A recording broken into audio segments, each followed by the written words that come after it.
क्या आपने कभी सोचा है कि जिस अपराधी को सज़ा मिल जाती है तो उसका क्या होता है? क्या वह जेल जाता है या सार्वजनिक रूप से बाहर रहता है?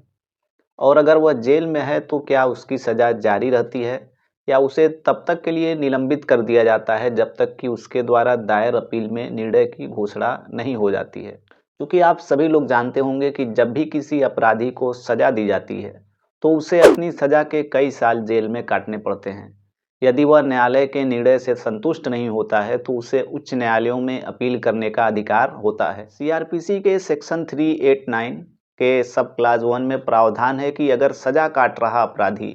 अपीलीय अदालत में अपील दायर करता है तो उचित औचित्य और कारणों पर उसकी सजा को निलंबित किया जा सकता है। लेकिन निलंबन से पहले अदालतों को लिखित में कारणों को दर्ज करना होता है और यदि अपराधी को जेल में रखा जाता है तो उसे जमानत पर या अपने बांड के आधार पर रिहा किया जा सकता है। लेकिन यदि अपराधी को आजीवन कारावास, मृत्युदंड या ऐसी सजा दी जाती है जो 10 वर्ष से अधिक है, तो लोक अभियोजक को अपील लंबित रहने के दौरान अपराधी को रिहा न करने के कारण पेश करने का अवसर दिया जाता है।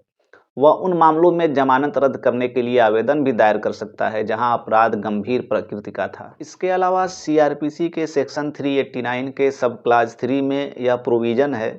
कि जब दोषी व्यक्ति उस अदालत को संतुष्ट कर देता है जिसके द्वारा उसे सजा हुई है कि वह अपील करना चाहता है, वहां वह अदालत दोषी व्यक्ति को जो जमानत पर है और 3 साल से अधिक अधिक की कारावास जिसे नहीं हुई है या ऐसा अपराध जिसके लिए वह दंडित किया गया है वह बेलेबल है और वह बेल पर है, अदालत को उसे तब तक जमानत देनी होगी जितने समय में वह अपील कर सके और आदेश प्राप्त कर सके।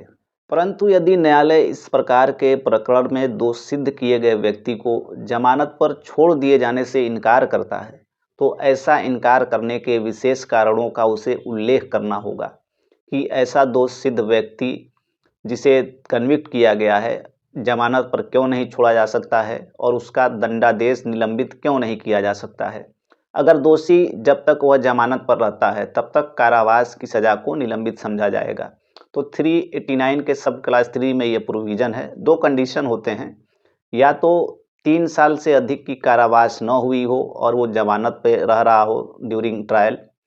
दूसरी कंडीशन ये होती है कि या वो ऐसे अपराध जिसके लिए उससे कन्विक्ट किया गया है, जिसके लिए उसकी सज़ा हुई है, वो बेलेबल हो। तो ऐसी दोनों कंडीशन में जो जो अदालत होती है, वो उसे अंतरिम ज़मानत पर तब तक के लिए छोड़ सकती है, जब तक वो अपील दायर करता है। तो बहुत सारे मामलों में आप देखते होंगे कि किसी व्यक्ति को अगर सज़ा होती है 2 साल की, 3 साल की,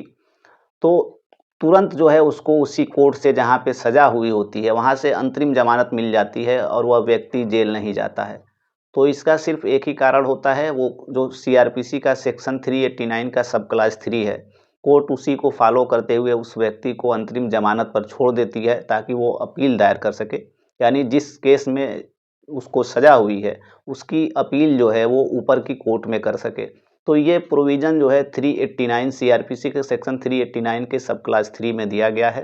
और अदालतें जो है इसी आधार पे अपना फैसला देती हैं। तो बहुत सारे मामलों में आप देखते होंगे, क्योंकि आप लोगों को लगता होगा कि बहुत बड़ा आदमी था इस वजह से उसको लोअर कोर्ट से ही ज़मानत मिल गई, कोई सेटिंग किया होगा। मतलब तमाम तरह के प्रिजम्पशन लोगों के दिमाग में आते हैं कि जो है पॉपुलर जो है फेस है, एक तरह का नोन चेहरा है, अप्रोच है, अच्छी उसकी पकड़ है, तो इस वजह से उनको लगता है कि उसे जो है दोष सिद्ध होने के बाद से